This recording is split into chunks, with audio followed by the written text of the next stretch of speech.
Fate must be accepted, friend. To defy nature, it never ends well.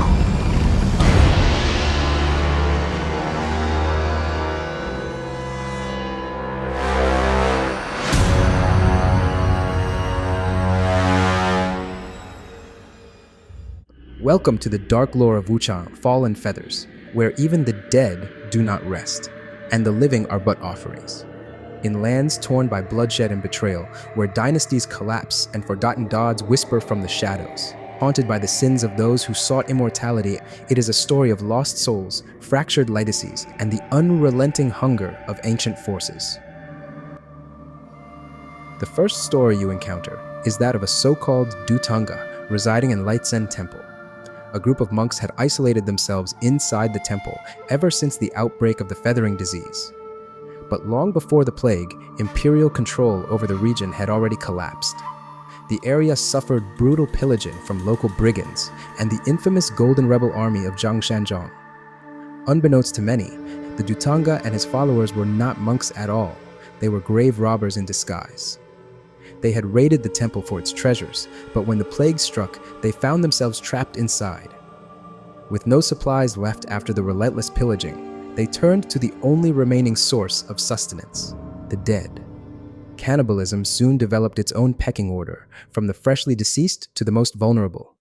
Among those victims were young women, kidnapped, abused, and ultimately slaughtered for food. Even the Dhutanga's underlings did whatever they could to avoid becoming part of the menu, some even going so far as to expose themselves to the feathering disease. After all, no one wanted to consume infected flesh. Doing so would risk becoming infected themselves. But when the clean bodies ran out, they had no choice. The infected were eventually chained up and butchered like cattle. The Dhutanga and his underlings had lost all traces of their humanity. But don't let his gruff exterior fool you. He's got a soft spot for romance. Apparently, Dhutanga had a thing for the actress Feng Xiaowan. He was quite fond of her.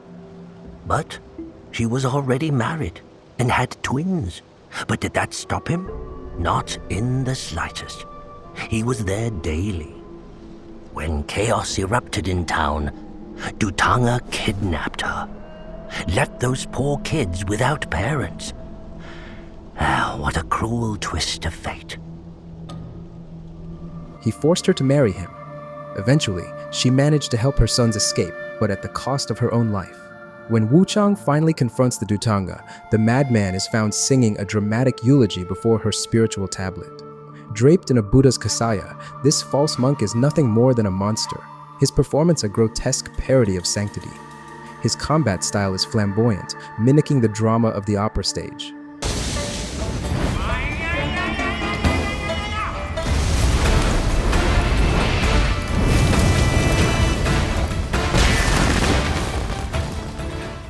He breathes fire like an actor, launches flaming crackers into the air, as though the battle were his final act. In his delusional mind, it is a grand tragedy. But like all tragedies, it ends in doom. The horror of Lightzen Temple ends with his defeat, but the tale of Feng Xiaowan's family does not. Little shits, shame and slipped away. At least I was fast enough to chop the younger one's head off. One of the Dhutanga's underlings claimed he had decapitated the younger son, who was clutching a dough figurine of Mu Guiying, a legendary heroine from the Northern Song dynasty. Mu Guiying symbolizes bravery, loyalty, and unwavering strength. Perhaps the same role Feng Xiaowan often portrayed on stage. To the child, that figurine was not just a toy, it represented his mother. Later, Wuchang encounters a strange child with a jar on his head. At first, it is believed to be the surviving son, but in truth, this is the one who was beheaded. It is revealed that he had consumed feathering-infected flesh, but somehow survived, preserved by the red mercury inside the jar. In the Shu region, where cinnabar, known locally as red mercury, grows in abundance, jars are commonly used for fermentation. In Taoist alchemy, cinnabar is believed to be an ingredient in the elixir of immortality. Back at Lightzen Temple, jars filled with writhing flesh can be seen, still alive, still squirming. To the child, this strange fate might seem like a miracle. but to those who see the feathering disease as a method of cultivating immortality, the merging of infected flesh and red mercury is not just survival, it's transformation. This belief that consumption and mutation through feathering is a path to transcendence is a theme we will see repeated throughout the game. After slaying a group of golden rebels pillaging the area, Wuchang arrived at the bamboo courtyard, where she encountered the older son of Feng Xiaowan. Desperate and weary, the boy begged for her help in finding his mother and younger brother, both of whom had been abducted by the Dhutanga. He also mentioned that his father had gone in search of them, but never returned. Inside the shattered remnants of the opera house, Wuchang uncovered a heartbreaking scene.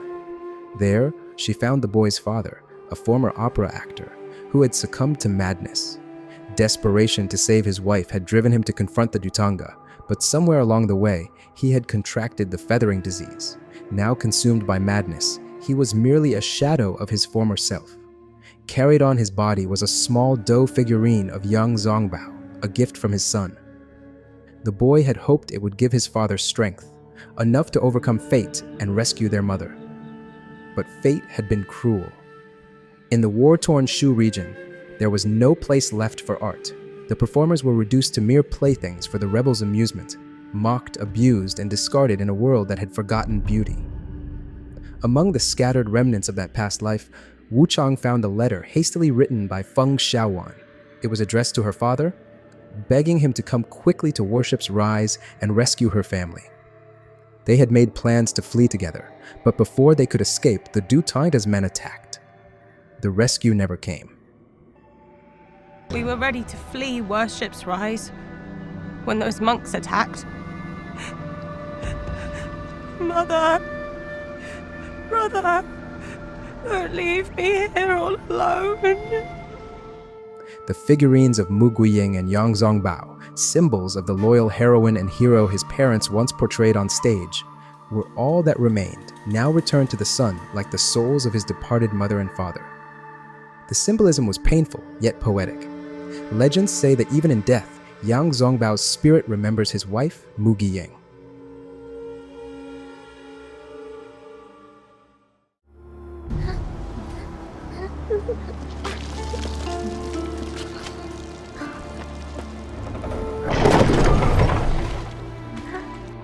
A man-eating fiend attacked Worship's Rise 6 moons ago, spreading unthinkable horrors, after which many bore feathers on their bodies. A malady unlike any other, without hope of a cure. A sad tale of Lu Yousan and his daughter, Lu Hongliu. Lu Yousan was once the gravekeeper of Worship's Rise, a humble man shunned by townsfolk for his lowly profession. Yet despite the scorn, he was a kind soul. He buried the forgotten, held funerals for the abandoned, those who had no heirs, no names left to be mourned. When he finally married and had a daughter, the baby died soon after birth.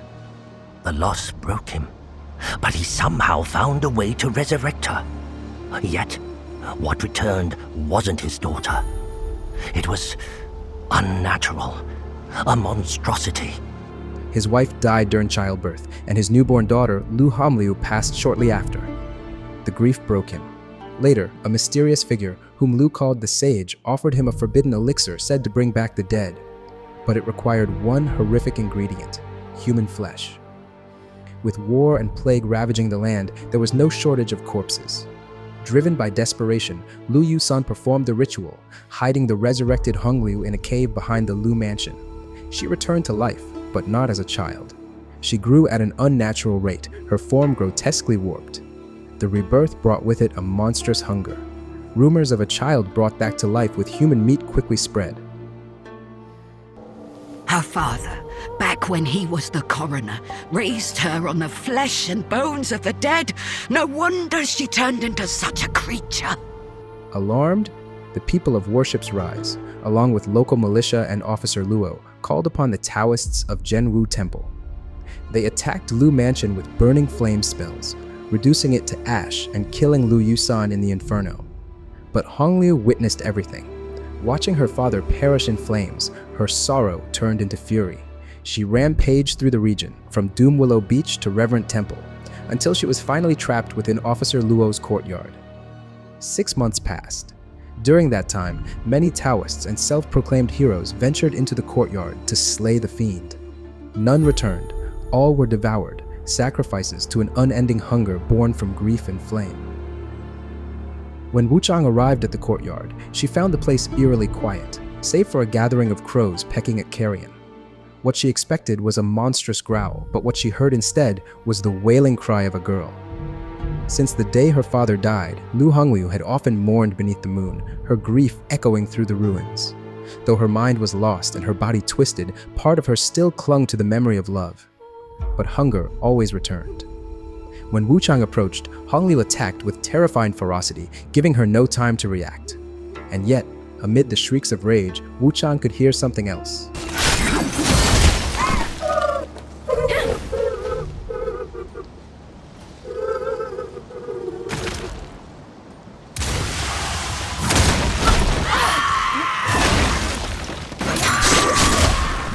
A weeping voice, aching with sorrow. No father could have foreseen that his attempt to save his daughter would curse her to such a fate. After the battle, when the great fiend finally fell, Wuchang found something on her body. A delicate jade cicada carved from light blue stone.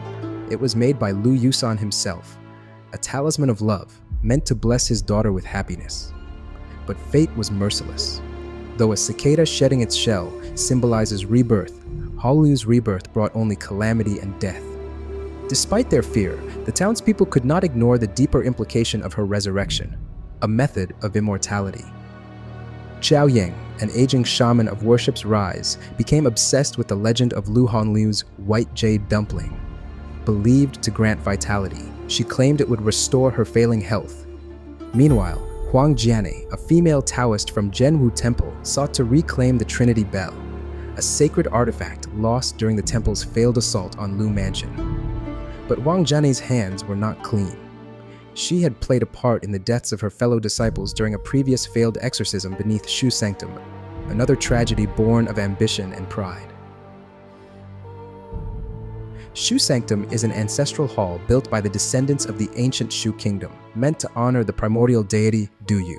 But buried beneath its sacred architecture lies something far more ominous: the origins of the feathering disease and the ancient tangled pursuit of immortality by kings and gods alike.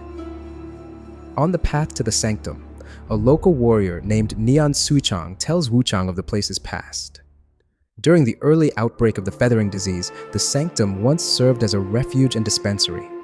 Medicines were distributed under the supervision of priest Bingzhang, a revered alchemist.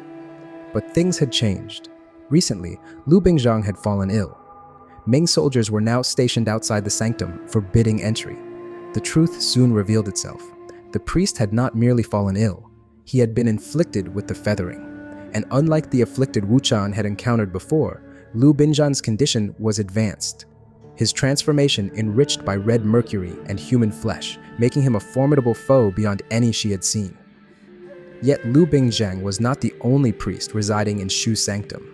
Word has it that there are two, Bingzhang and Bingcheng. Twin brothers, believe it or not. The elder brother, Bingcheng, oversees the vault, likely where they brew their secret elixirs. It is believed that what they brewed was none other than mercurial blood, an elixir that granted prolonged life. Even as red mercury corroded his body, Bingzhang clung to a dream to restore the former glory of Shu. The brothers were said to be remnants of ancient Shu. The bronze cane Bingzhang wielded is rumored to be a relic once held by the Emperor of Shu, or perhaps even by Duyu himself. But now it is cracked, blood-stained, and broken. What terrible act tainted such a divine object? Rumors whispered by grave robbers who dared to plunder the vault speak of the death of Bingzhang. When Wuchang finally discovers his remains, she notices a bloody fracture on his skull. It raises a dark question. Did Bingzhang kill his own brother to keep the elixir's secret and claim sole right to rule should Shu be reborn? What is certain is this: Bingzhang's obsession was unwavering. His duty, his belief, his very identity were bound to the revival of the Shu kingdom. His devotion did not go unnoticed. It drew the attention of the Lady in Red, a mysterious Magus, a witch from an ancient avian tribe believed to descend from ancient Shu's primordial bloodlines. She emerged from the deep through the same mystical force that gave rise to the feathering, sensing the stirrings of power within the sanctum. The key used by Bingzhang to seal the vault bears an inscription, Great Feathered One, Bo. This cryptic carving ties him directly to the Bo tribe, long believed to hold the secrets of feathering ascension. Their blood, their rites, and their ancient power may well be at the heart of everything that has befallen the Shu region.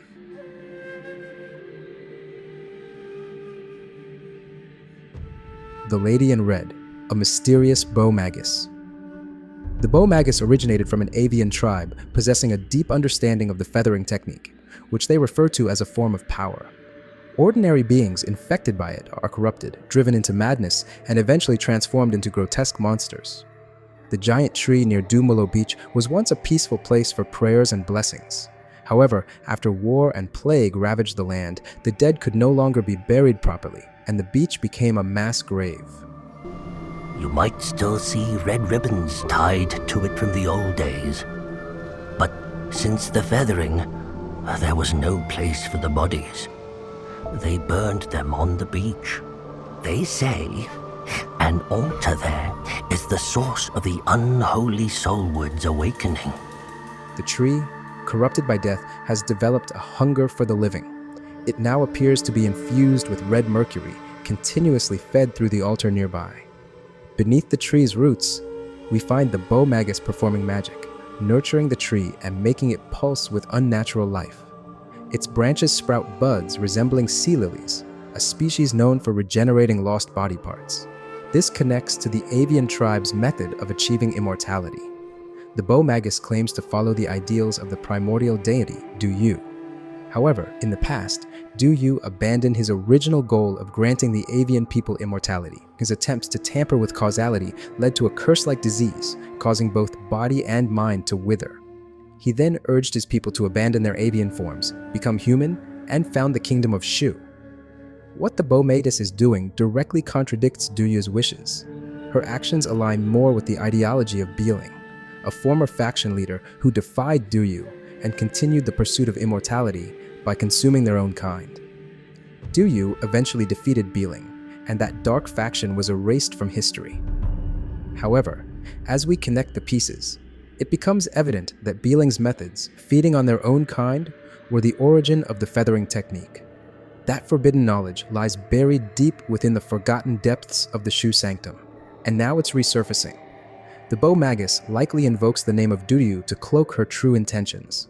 In reality, she may be reviving Bingzhang's vision, seeking to bring her avian tribe back to the surface and transforming others into a renewable source of sustenance to achieve so-called immortality. Another eerie result of the feathering ascension method is the ability to merge individuals, even monsters with humans, combining the powers of both sides into one. Oh, rumors say he kept a monster hidden below. A group of Taoists even tried to exorcise the thing. Only one Taoist returned. A woman. The others? Well, if you're curious about what happened, seek her out. This was the Huang group. After their failure to defeat Hongliu and losing the Trinity Bell, they attempted to redeem themselves by challenging the giant centipede beneath the Shu Sanctum, only to meet a more tragic fate.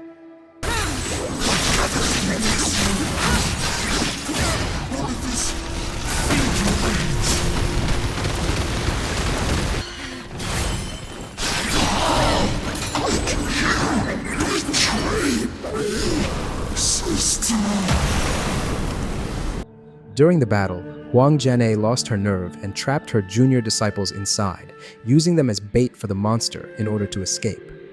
All the Taoists either died or met horrifying fates, being merged with grotesque creatures.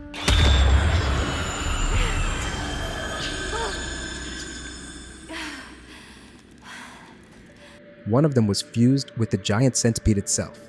In the fight against Wuchang, this twisted creature, ironically, was able to use Taoist exorcism spells. It constantly vented its resentment on Huang Jian'e, calling her sister and accusing her of betrayal.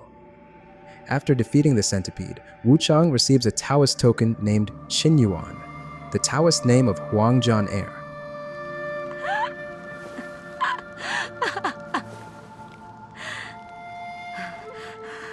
It's returned. Master's Trinity Bell has returned. Did you see it? Why are you silent, my fellow disciples? If I hadn't been so obsessed with escaping the underground palace, perhaps you would still be. I was wrong. So dreadfully wrong.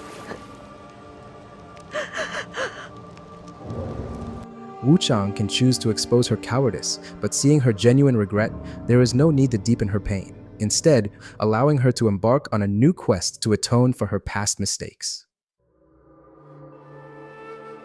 Before we end this video, let's go over some background information about the factions that appear in the game, based on historical context. Spoiler alert, this will help provide a better understanding of the world of Wuchang. There are 3 main factions in the game. The Min Imperial Forces. This faction includes Commander Hongliu, Consort Yu Xia, Liu Chenin, the Chongzhen Emperor, Zhu Yujian. Hongliu is the commander of the Embroidered Uniform Guard, the Imperial Secret Police who served the emperors of the Ming Dynasty. Her distinctive red outfit matches Wuchang's embroidered armor set, which is no coincidence. Wuchang's father, Bai Tingzhao, once served in the Embroidered Uniform Guard. In the first year of the Chongzhen Emperor's reign, he was injured, resigned from duty, and returned to Shu to recover. When Hongliu sees Wuchang's sword, Cloudfrost's Edge, she realizes that Wuchang is the daughter of Bai Tingzhao. Helping Hongliu in the quest to resurrect the emperor is Yu Xia, who carries herself with the grace and authority of an imperial consort. Her lavish attire and courtly manners strongly suggest her high-ranking status. Her bodyguard, Qianhu, is also part of the Embroidered Uniform Guard, often recognized by their distinctive golden-yellow uniforms and the tablet worn on their belts. Liu Chenin, a loyal eunuch, also plays a key role in serving the emperor's cause. The Great Western Kingdom. This faction is led by the rebel king Zhang Shangzong, whose golden rebels are infamous for their brutal campaigns of conquest, pillaging, raping, and leaving devastation in their wake. Zhang's regime was short-lived, often failing to establish proper rule in the regions he conquered. His 3 adopted sons, Liu Wenchu, Li Bingguo, and Hai Menqi, are on a mission to resurrect him and restore the Great Western Kingdom. The Bo people ascended in a manner similar to the great avians of old, gaining feathered forms while retaining many of their humanoid features. Now, they are emerging from obscurity, seeking to return to the surface world in a desperate attempt to preserve their undying existence, turning surface creatures into high red mercury resources to fuel their power. In reality, the Bo people were an ancient, now extinct ethnic group from the Yunnan and Sichuan provinces of southwestern China, best known for their hanging coffins. Other characters, possible reincarnated deities. There are hints that some characters may be reincarnated forms of deities. The storyteller, who appears as an old man playing the erhu, may be a reincarnation of the primordial deity Dudiyu. Shrines and altars dedicated to him often show 3 forms: his ancient deity form, the King of Shu, and a feathered avian form. The boatman could be Beiling, Duyu's former mutineer. These 2 characters often provide guidance and cryptic hints to Wuchang on her journey, seemingly nudging her toward a path aligned with their own will. The tragic stories of Worship's Rise give us a glimpse into the dark origins and effects of the feathering. It was used as a method to cultivate power and pursue immortality by mysterious ancient forces. These tales represent the suffering of ordinary people and how helpless the common folk were during disasters. How the desires of a few could lead to the destruction of many. In the next video, we'll dive deeper into the race for resurrection between 2 dying factions in the realm, the Ming Dynasty under Zhu Yujian and the Great Western Kingdom led by Zhang Shangzong. Thank you for watching, and I'll see you in the next lore video on Wuchang Fallen Feathers.